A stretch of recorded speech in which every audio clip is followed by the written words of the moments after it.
on Twitter. We're going to forgo the news round this evening because there's so much to catch up on. So let's start with events yesterday, here with the closing incredibly tense minutes on Radio Kerry. The man has come forward. His John is in line. Clifford is being held like an old handbag. And a free. Is that a free with Kerry? Oh, ref. That was a free, Ambrose. Was it free? But what did he do? He turned and went back. Yeah. Go forward. Yeah. I'm sick of this looking going what a finish this All-Ireland final. Heart-stopping stuff here in Croke Park. 76 on the clock. Kerry can't get hold of the moment. Now run by James McCarthy. Could be danger here for Kerry. Dublin 116. Kerry 116. No.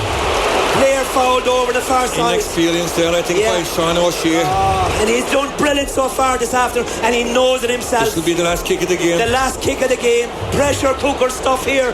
If there's one day you want D-Rock to have an off day shooting, Rock in fairness to him, he's done nothing wrong all day. He's been very good all day. And he'll steal a little march from that sideline as well. This is a difficult kick, though. And what is he doing? Is he putting it on the ground, Ambrose? He's kicking it off the ground. Yeah, wow. This is amazing. The crowd are gone white. White even. Not even white. You know, we're white ourselves. There we put back the history books in. Can you remember the day here that Stephen Cuxton gave us the kick into the private this could end Kerry's dreams, and it could create the 5 in a row for Dublin over the far side. Right outside kick, huge kick, 78 minutes. 35 metres out, you could say. He's on his approach. It's going towards goal. It's high, but it's also wide. Kerry are still in it. We could have a draw here at Croker. It's all over. It's all over. The crowd are quiet. They'll have to wait for the result of this game in another day.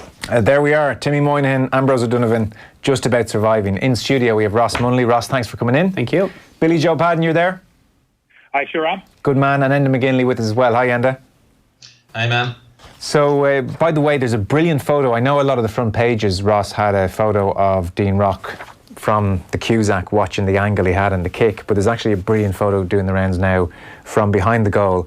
And on the goal line, speaking of Devin Toner and the bad day he's having, there's a brilliant picture of Tommy Walsh and David Moran, and Walsh is ready to lift Moran into the air should that kick drop short. There was every chance it was going to. Yeah. So they had thought of everything. That's going to become a thing in GAA now, I suspect. Yeah, and Hawkeye will have a difficult task with that as well. But again, look at those two guys are best friends, real leaders in that Kerry setup, and it's no surprise that the two of them had that plan hatched. Definitely not before the game, but as things were unfolding, that experience, they were going to do everything to make sure that they didn't leave Croke Park on the losing team yesterday. Yeah, I mean, what a game. I didn't hear many people predicting Kerry with any seriousness that they would do so well. Very, very few. I heard one as well. Eamon O'Donoghue from the Irish Times. Eamon Donoghue, yeah, he was at an event of ours in DCU yesterday, and a lot of people very surprised in the room. We had 200 people there, and he called, Dara Maloney was at it as well first. He called draw, and Eamon called Kerry win. Yeah, but not many did. What a brilliant game. I mean, the first half very absorbing. It was very obvious Kerry were there to play. Their forwards were in it. Then the sending off happens. Dublin are 5 clear in the 55th minute. Then there are 11 minutes where Kerry dominate up to the 66th minute. And then, as you heard there in Radio Kerry, Billy Joe, just tension, like from about 66 minutes on. So like there's like 10, 11 minutes of just unbearable tension. Yeah, sure is. And it was great to watch. It's always brilliant entertainment. And I think you have to give credit to Dublin in that situation, because Kerry obviously put themselves in a great position and had the advantage of playing with the man extra for a period of time up to that point. But we've seen it so often before. We've seen it from Dublin in those games against Mayo. In late on in games, they just showed, while not playing well, showed great composure. Even at times when they were missing opportunities, they never really let it get them, like the Costello one that was ruled out through Hawkeye. That could have knocked another team back. But they just were able to retain that composure. And I think that's one of the hallmarks of what is an exceptional team, that you can grind it out through that composure even when you're not playing well. And did they lose their composure ever so briefly? I'm thinking of the Howard shot from way out, the Connolly shot from a bit out as well. Was that a loss of composure in your book and then they regained it, or were they fairly in control all the way through that closing 10, 15 minutes? It's the exact same type of loss of composure that we've seen before from them against Mayo.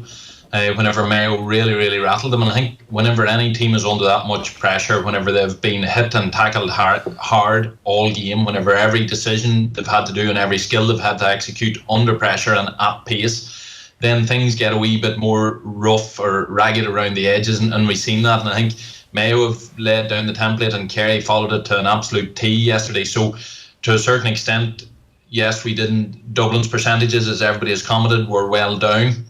I think that's a combination. It's not just Dublin having an off day. I think that is the effect that a team really, really going at them and being able to stay with them throughout a full game has on them, and that's only natural. I think it's brilliant to see Dublin tested. I think that's one thing I've thoroughly enjoyed yesterday, and it'll make any future 5 in a row, if they do go on to complete it, that bit more worthwhile whenever you've really seen them tested and well outside of their comfort zone. And yes, things not going right, but as with life, you only truly see people whenever things aren't going well, and things weren't going well for Dublin yesterday, and yet the ferocity of their effort, the refusal to accept defeat yesterday when they had plenty of excuses was hugely impressive. Yeah, Ross, if they did lose it ever so slightly around the time of the Howard shot and the Connolly shot, they seemed to regain it. Like Kilkenny came to the fore, gotten a lot of ball, good passes, and a certain amount of patience as well in the very closing moments. Yeah, and I look at the Connolly shot, and I think they did everything really well for that. Okay, see, that's not a loss of composure for you, or like a shot to nothing. I just think, and I suppose I'm thinking from a forward's hat on, it was almost O'Gara like. Connolly got himself into the position. He called a couple of times for the ball to come back to him, and it was obvious he was going to have a go with the outside of the boot. And any other day that ball maybe splits the post. And if you're Dermot Connolly, you're entitled to sit in the pocket and shoot from there. Yeah. To be honest, I thought it was quite good leadership, that particular effort, because he set himself up. He had a look around several times to make sure no one was near him, and then the ball came back out to the pocket, and he had a cut on it. But I was just really impressed in, I suppose, a couple of minutes after that, the last few plays of the game, where even though Dublin were chasing, they held their composure. Kieran Kilkenny taking the ball, not trying to force it forward into the full forward line, not trying to maybe force it into Con or whatever, that he had the composure to pass it around, and knowing that eventually did eke out an equaliser. And again, the same as what the lads have said there, if Dublin do eventually get 5 in a row, and I know that there'll be separate arguments that people say about advantages and all that kind of stuff. It goes out the window. This team has been phenomenal, and to do what they did yesterday with 14 men was just unbelievable for 35 minutes. And Billy Joe, it's probably hard to overstate the pressure that Dublin team were under as that clock ticked on. Yeah, no doubt. And as Ross pointed out there, it was huge, and it probably should have been feeling, any normal team would have been feeling anxious, because so many things hadn't gone well for them. As Enda pointed out, their numbers were way down, and you saw so many uncharacteristic things early in the game, like a John Small shot from way out that went closer to the corner flag than the goals, shots from dropping into keepers' hands where they were just not normal Dublin things, because usually their shot selection is so good. And maybe that is a result of the pressure of the 5 in a row, and they maybe didn't deal with it all that well. I suppose we don't really know what sort of effect that the Dermot Connolly coming back into the squad and Bernard Brogan not, even being on the panel for the day, or has that seeped in any way.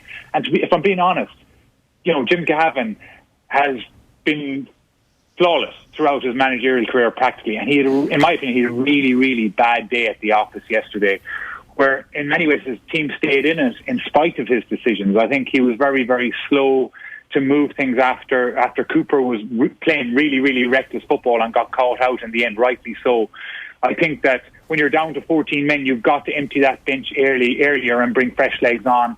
It's no surprise that when they only made a substitution on the 52nd minute, that it was the period after that they really started to suffer physically, I felt, and it wasn't until late on, until those subs that came on had some energy in their legs, that they started coming back into the game. And I also find it curious as to why Cormac Costello didn't come in sooner, considering that he has been in good form throughout this season. So I think there are many things there that Dublin will do better the next day that may take the pressure off the players on the field at any given moment. Yeah, just to give you the substitutions when they happen. So Small came in for Macaulay on 53 minutes. Merchant came in for John Small 58 minutes. And then he put in Dermot Connolly and Costello on 68 minutes, and then McManaman 2 minutes later on 70. So it was the 53rd minute when he made his first substitution. I take your point on the maybe empty the bench a bit earlier when you're down to 14 men, and certainly Kerry made a substitution at half-time. On the Cooper one, so Cooper's on a yellow card. Let's talk about the sending off then now, because this game sort of hinges on that moment to a point. Brilliant observation from Brendan O'Brien in the Irish Examiner, Billy Joe. He says, there was a moment 23 minutes into the first half yesterday when Dean Rock stood over a 45. Jim Gavin stood more or less at the end of the same whitewashed line from where the ball was placed, so right by it. And yet his eyes and his mind were far, far away. As Rock gathered himself for the kick, his manager's head was turned 90 degrees to the right.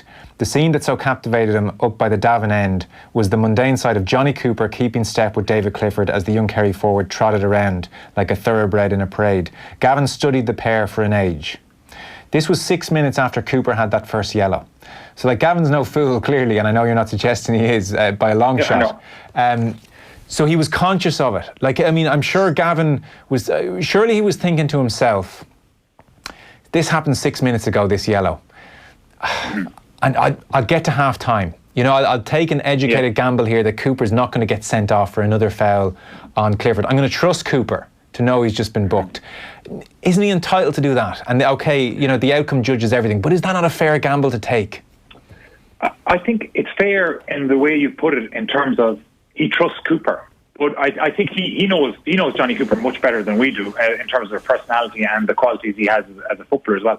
And to me, just looking at it, it looked like the obvious thing to do, because in my opinion, Johnny Cooper was being reckless in that situation, just in terms of his own the liability that he was in terms of getting a yellow card, because he was diving in. Even the one he gets eventually yellow carded for, which could have been a black card considering the nature of the foul, it wasn't as if there was a danger of a goal in that situation. It was unnecessary to dive in at that force and at that area of the field, considering all the players that were around there.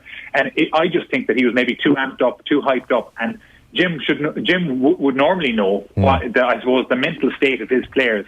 And to me, sometimes just do the obvious thing. The obvious thing to us watching the game was move him over. You might have to move him back until things quieten down a bit.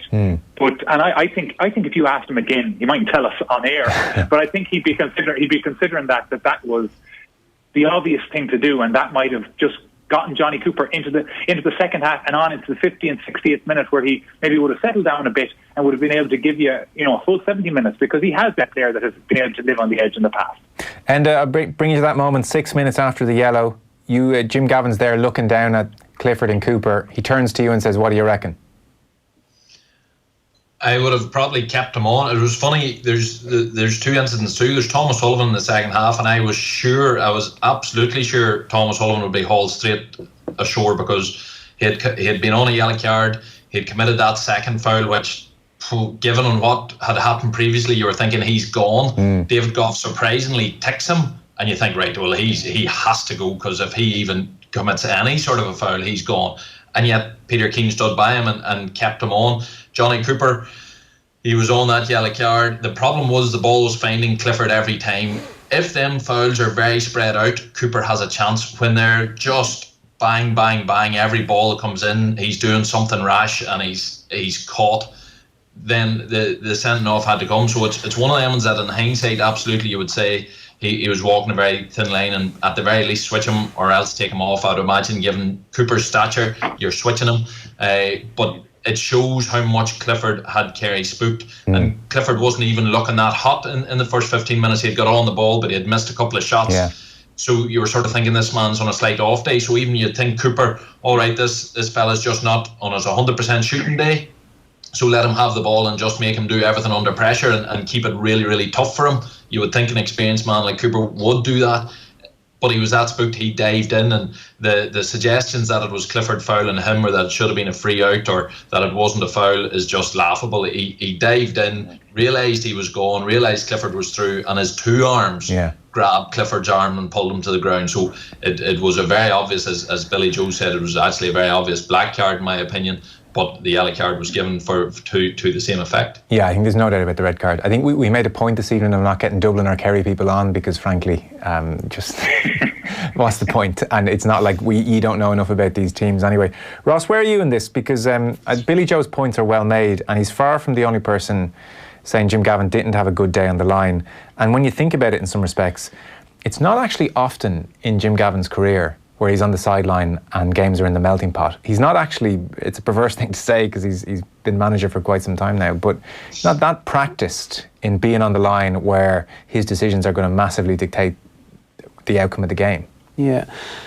It's been since 2017 final, the last time, maybe? Yeah, I think my read on that situation is Johnny Cooper is one of Jim Gavin's serious generals on that team. He's one of the last people to speak in the huddle before they actually take the battle. And I think he trusts them. And I think Johnny Cooper plays on the line. Johnny be the first one to tell you that he plays right up on the line, and that's when he's at his best. And I think Jim Gavin, it's the trust that he has in his players. He trusted Johnny to get to half time, and I think, was it a second yellow? I think it was. There's a brilliant photo of it today in the Independent. One of the lads in Sportsfile caught it, where you can see where Enda was talking about. The two arms are just caught dragging at Clifford, and I think it was a yellow. That could cost me a jostle at the coffee dock and work next week off Johnny, but I just think Clifford was so cute. He's so smart. He was rolling out of the tackle. He was shielding the ball, and for a split second Johnny just got caught. Probably didn't know what was happening behind him because it was in a fairly central position. So if as a forward you get to roll your man at that stage, you're thinking goal straight on. And I think 9 times out of 10 maybe Johnny doesn't make it as obvious and gets away with it, but I think he deserved the yellow. And Gavin, with regards Jim, I think Jim Gavin trusts his players, and he's in hindsight, it's easy to look at it now and say 100% he should have done A, B and C, but I think Jim Gavin knows his players better than anybody, and I think it's his call. And would I have done anything separate myself, given the fact that Johnny, as I said, is one of his main generals? I'm not sure. Okay. I suppose the big question for me is, has Dublin the same benches as what they used to have? Has he the same type of man to be thrown in? Yet he threw in much more experienced players yesterday than before, and I think the whole naming of Connolly on the bench and Bernard Brogan being left off, it shows that maybe Dublin having that sheer strength and depth and game changers coming on, like McManaman came in to do the same thing yesterday that he done superbly 6-7 years ago, but the game has moved on a lot now, so I think it's difficult for Jim because he probably doesn't have the sheer strength and depth. Like Michael Darragh-Macaulay survived a long time yesterday where it was clear he just wasn't having the influence of the game that he had, and with Brian Fenton aside him being similarly quiet, you thought there had to be a change there, but really who was the obvious changes? James McCarthy could have moved out, but then he was being kept in reserve to manage Tommy Walsh whenever he came in, so there is ever so slightly some limitations to that Dublin side exposed yesterday. Yeah, it's very noticeable. No points, no scores at all off the Dublin bench. Costello had the Hawkeye, and Dermot Connolly had that effort, but nothing from the bench, whereas Killian Spillane on at half time and Tommy Walsh 1-2 between them. Like, that's a massive impact. Billy Joe, it's kind of worth stressing the point that the sending off had a huge impact on the game. It didn't happen in a vacuum either. It happened because David Clifford is brilliant and he's going to stress any defender. So it's not like Kerry were gifted this sending off is a point worth stressing. One of the things I'm hearing a lot of people say over the last 24 hours is that Kerry will have learned a huge amount. This is like the stock phrase. Kerry will have learned a huge amount. Can I put it to you, like, Kerry will certainly take a lot of confidence, I'm sure, and might feel much better about life. What will they have learned? Like, we all know everything there is to know about Dublin, really. Like, will Dublin not have learned a lot more about the team full of 22-year-olds?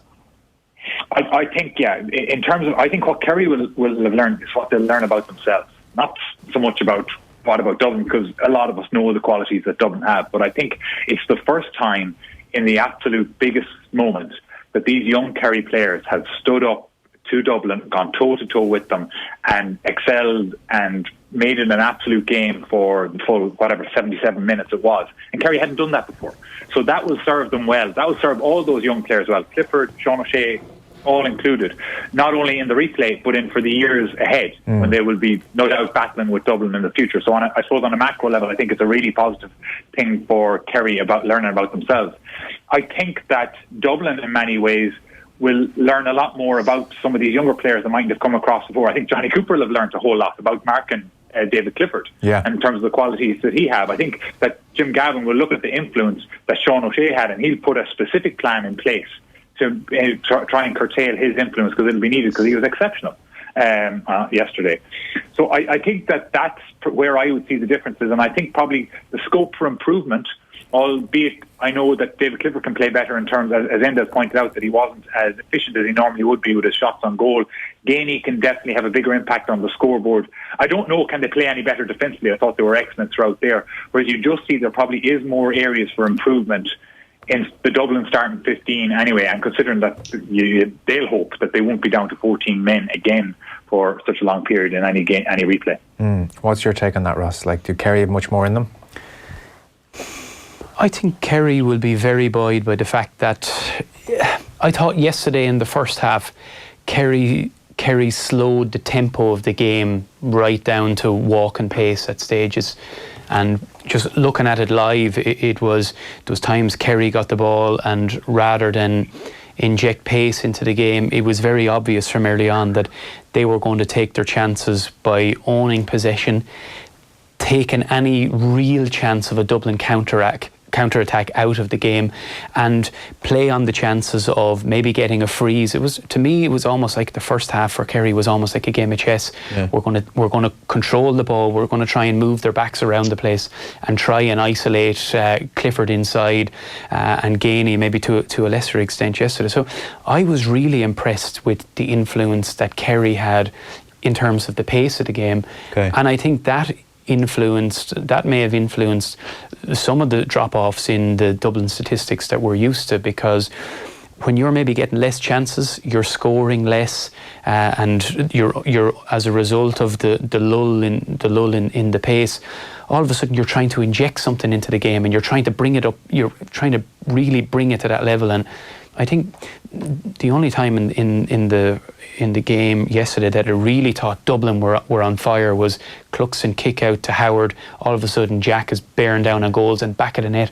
But other really than that chance, I thought Kerry just brought the whole tempo and the vibe of the game down, and it suited them. Right, more so than Dublin just not having, like, you know, the zip or whatever phrase you want to use that McCaffrey clearly had, and Howard was feeling good about life. Do you feel it was more Kerry bringing Dublin down? Yeah, I think Dublin feed off games 100 miles an hour up and down the field. They'll try and counter-attack you, and they'll try and wear you out at that, and coming to the end of the game they eventually get the run on you. But just for me, looking at yesterday, I was just in the first half thinking Kerry are just really content to slow this down. And there was loads of Kerry fans around me yesterday, and they were saying, come on, drive at them and so on.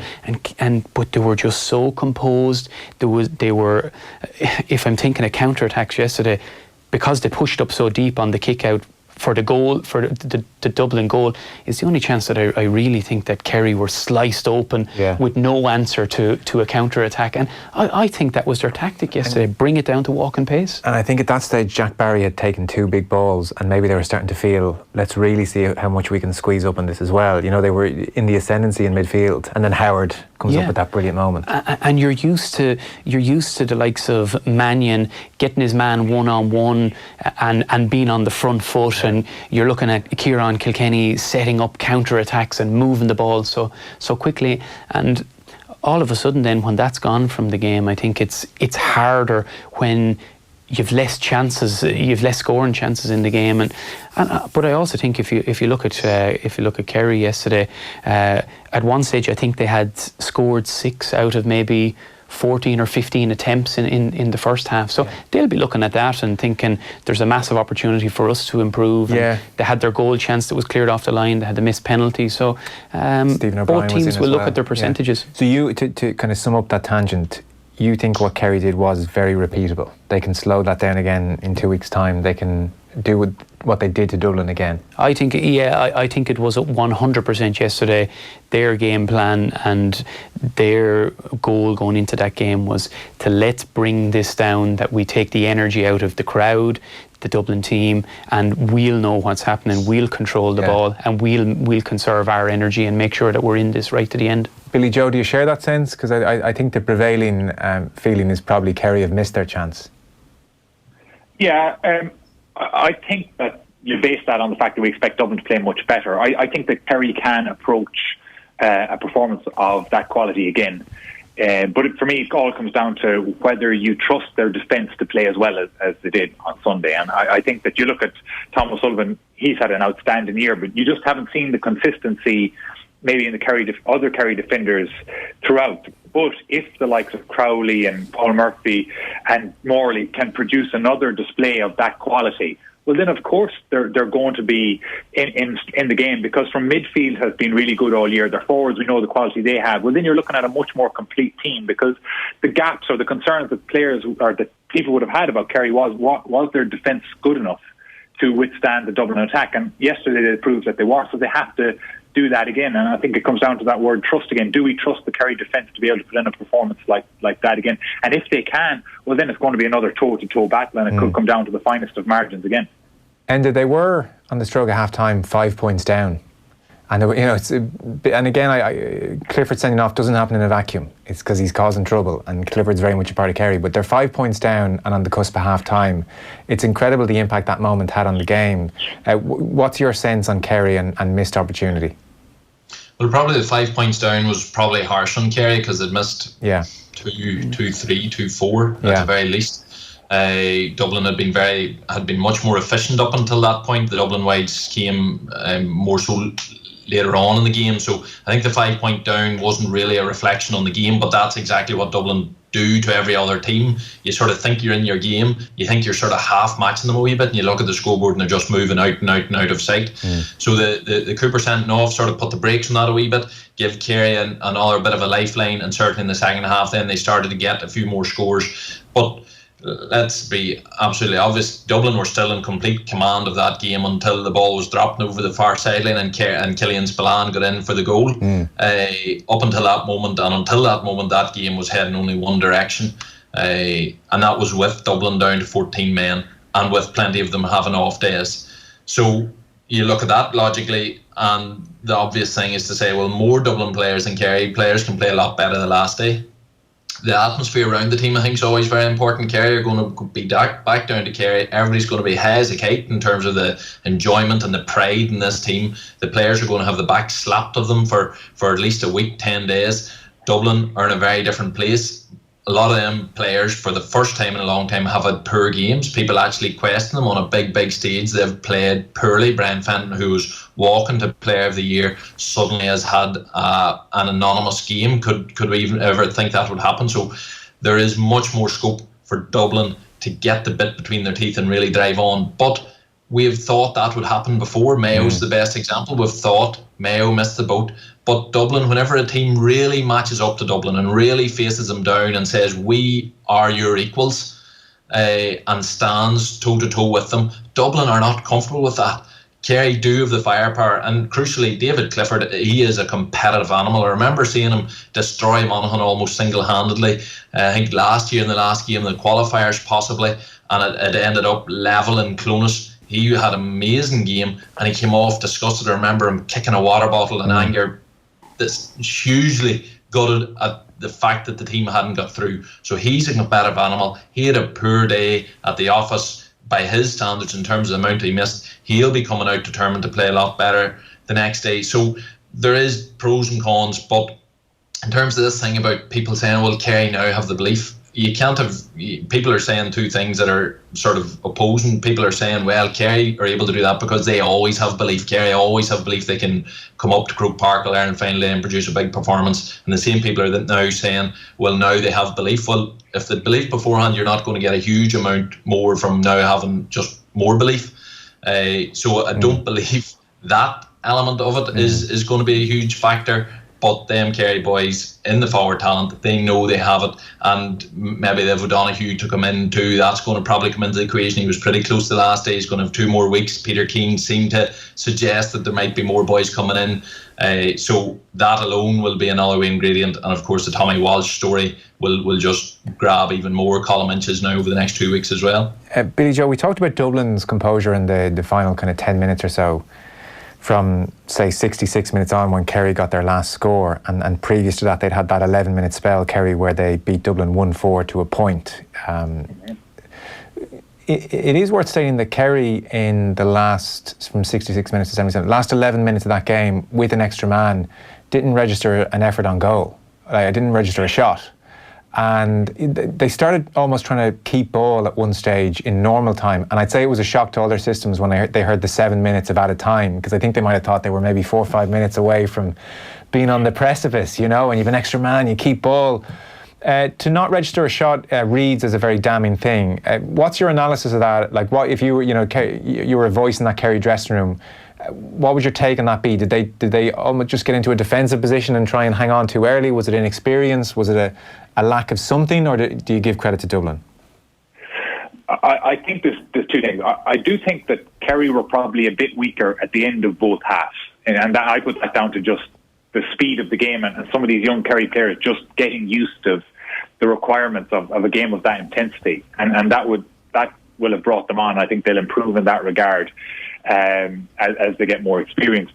I think that it was an exceptionally difficult situation to find yourself in, because, and this is to do mainly with the psychological effect of playing against 14 men, because if it was 15 on 15, I think that the message out of the Kerry dressing room before the game would be that, going into injury time against Dublin, like it happened to Mayo in the past, where you can't sit on your laurels and try and protect the lead. And I remember at injury time saying Kerry need more scores to win this game, and that's the way it panned out.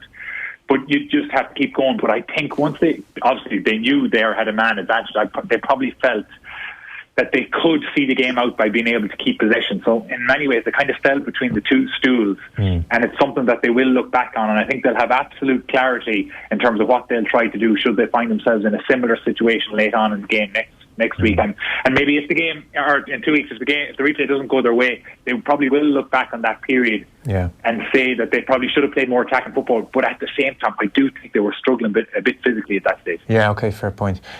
Paul Murphy, was that the best use of the extra man, Enda? I was surprised when he was deployed in that role, because I'd seen him completely lost at sea against Tyrone in the first half, playing the exact same role. I don't think it's a role that particularly suits him. He's a brilliant go-forward player, very creative, very good in the ball when he's out in the mix. I don't think he's the physical presence to play that sweeper particularly well, and if he's coming out and he's the one meeting or closing down that gap, I think players can still feel they can play around him to a certain extent. So as a sweeper, I'm not convinced. Again, Tyrone, one of the keys for me in the second half was that he lost the sweeper role and started pushing forward again, and that game changed. But I suppose for Peter Keane, with a spare man against Kerry, it would have been very brave against Dublin, it would have been very brave to go right up whenever the Dublin forwards, like in the first half when Kerry were on top and were creating lots of chances, Dublin, every time Dublin attacked, it felt as if they were going to score. There was just this danger with them, so I can fully understand him going. I'd probably be surprised at the selection of him to do that role when I don't think it's his particular strength, and they've tried it now a number of times. I suppose it worked yesterday to an extent, but he still didn't cut out a huge amount of ball himself, if you know what I mean. Yeah. So whilst people are sort of pointing to that extra man and Kerry or Dublin having trouble breaking that down, and then that leading into the more shots from distance, I think it was a general Kerry intensity and pressure through the middle third was maybe more telling than actual Paul Murphy's influence. So I think Peter Keane will look at that again and think similar scenario the next day, would he do the same? I'd be surprised. Yeah, Ross, on Dublin and how they set up defensively against this brilliant Kerry forward line, the likes of Clifford, John O'Shea, brilliant. Gainey didn't score, but obviously he's a threat. You got Stephen O'Brien and various others. It seemed Dublin were man for man for huge chunks of that game. You think of Johnny Cooper for the penalty. If Keane O'Sullivan is around him, there's less panic. There's less of a need to pull Clifford away from goal. Was it a form of madness to go man for man with these Kerry forwards. The suggestion a few different people have made is that really, and Cian O'Sullivan, there's kind of the word is maybe he wasn't fit to play yesterday, but let's assume for a second in 2 weeks he is. Michael Dara goes on the bench, McCarthy goes in the midfield, you get Cian O'Sullivan in around them. That to go out again man for man against this Kerry forward line is just asking for trouble.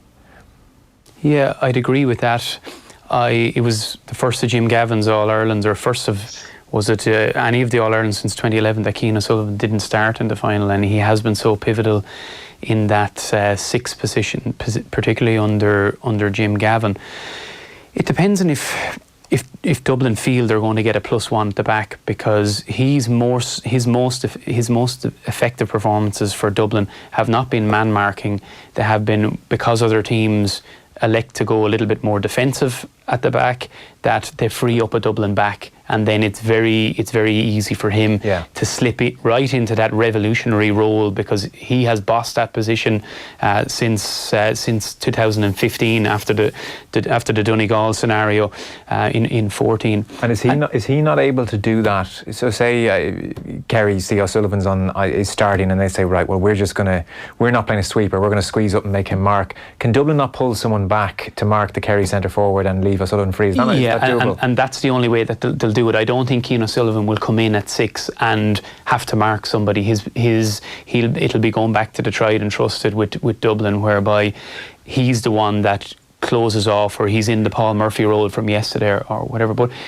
And the problem is, we sit here and we say Jim Gavin should have done this, he should have played this player, he should have played that player, and the lads will know as well online there that you just don't know what's happening in training. Sure. You don't know how close Cian O'Sullivan is. You don't know how well Paddy Small has been doing in training. Paddy Small could have hit 2 points yesterday.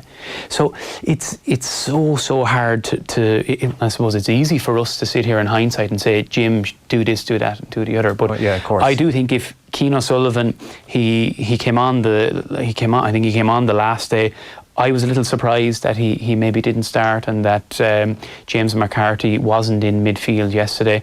And I would imagine if Tommy Walsh features the next day, I think there could be a genuine role for Philly McMahon, because I think Dublin need James McCarthy's legs out at midfield and those penetrating runs, and probably their strongest ball carrier from deep in that position. And he's a real battering ram and always takes the right decision on the ball. But I would have to agree, I think Cian O'Sullivan will come back in. Yeah. Enda, thoughts on that changes for Dublin? Yeah, I think it's obvious. Like, I think Johnny Cooper missed that sort of additional protection. I think if there was a sweeper in yesterday, I don't think Johnny Cooper would have had to dive in. I think he would have always felt there was at least somebody covering him if Clifford did beat him. So I think with how easy Kerry were finding Clifford, I think given that Clifford has already sort of haunted their best man marker in Cooper, it means you have to go another route and try and get somebody in there. I thought Gainey's performance yesterday was massive. He has turned into a complete workhorse, a very selfless workhorse for the team, putting in huge physicality, plenty of dark arts. He's throwing himself about, getting on the ball, being very creative for the younger players around him. Exactly what you want of your more experienced player. Sean O'Shea's role was absolutely massive. So he can't, the likes of Cian O'Sullivan, not a mission can Cian O'Sullivan be brought in to try and mark Sean O'Shea, because it'll be pulled all over the place. But somebody like McCarthy going to midfield, say on James or on Barry, then McCarthy could probably drop relatively early into that sweeping role. So whether O'Sullivan is able to come in for McCarthy, whether he's fit enough to do that, I think you'll see some sort of a switch around that. The likes of Jack Barry in the Kerry midfield probably could be left, and whoever's on him to drop back into a deeper role, a la the likes of Colin Kavanagh type role. If you don't have the luxury of having a number 6 that can sit off his man. Billy Joe, to round things off, I mean, we started off by pointing out it was just a brilliant spectacle to watch. It was amazing, thoroughly gripping, and it's going to be the same, you suspect, in 2 weeks' time. I'm obviously asking you to critique different things, just if this is sounding like we're cribbing over bits and bobs. To finish on a high point, there were a lot of really good performances. At one point, you just had to smile at Jack McCaffrey. The high point for me was just the most casual of left-footed points on the run, as if it was like warming up and training of a Tuesday night. It was just a stunningly good display from McCaffrey.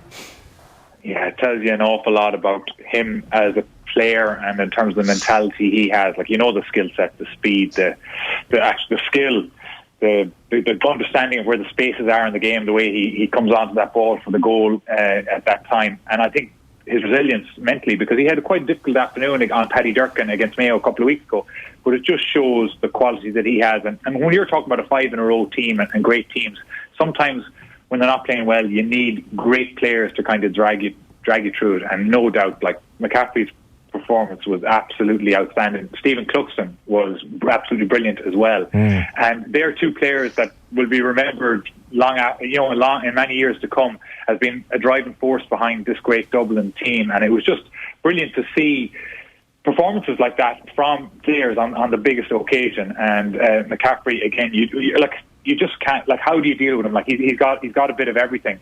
But at the same time, I really enjoyed the performances of Sean O'Shea as well. A young player coming in, a lot of pressure, kicking frees. His work rate is outstanding. He's a real team player, does everything he can. He probably had watching that last free through his fingers because he'd given away the free. Yeah. But in no way should he be, I suppose, in any way criticised, I think, for that, other than it was just a mistimed tackle, because his effort to just do a job for the team is nearly as admirable as his skill level. Yeah.